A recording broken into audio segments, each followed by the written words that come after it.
برطانوی حکومت کی ہدایات کے مطابق برطانیہ میں 8 جون سے بیرون ملک سے آنے والے ہر شہری کو 2 ہفتوں تک گھر یا ہوٹل میں ہی گزارنا پڑیں گے۔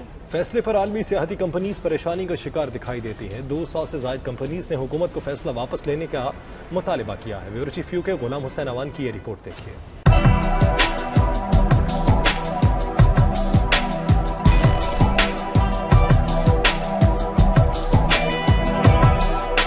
برطانیہ میں بین الاقوامی مسافروں کو آمد پر 2 ہفتوں کے لیے قرنطینہ کیے جانے کے پلان پر سیاحتی انڈسٹری کے شدید تحفظات، حکومت کو فیصلہ واپس لینے کے لیے دباؤ کا سامنا۔ بین الاقوامی ایئر لائنز کے مطابق اگر حکومت نے پلان کے حساب سے 8 جون کو برطانیہ آمد پر لوگوں کو قرنطینہ کرنے کا فیصلہ کر لیا تو برطانیہ میں کاروبار کرنے والوں کی تعداد میں بہت حد تک کمی آ جائے گی اور ایئر لائنز کو بھی بہت زیادہ نقصان ہوگا۔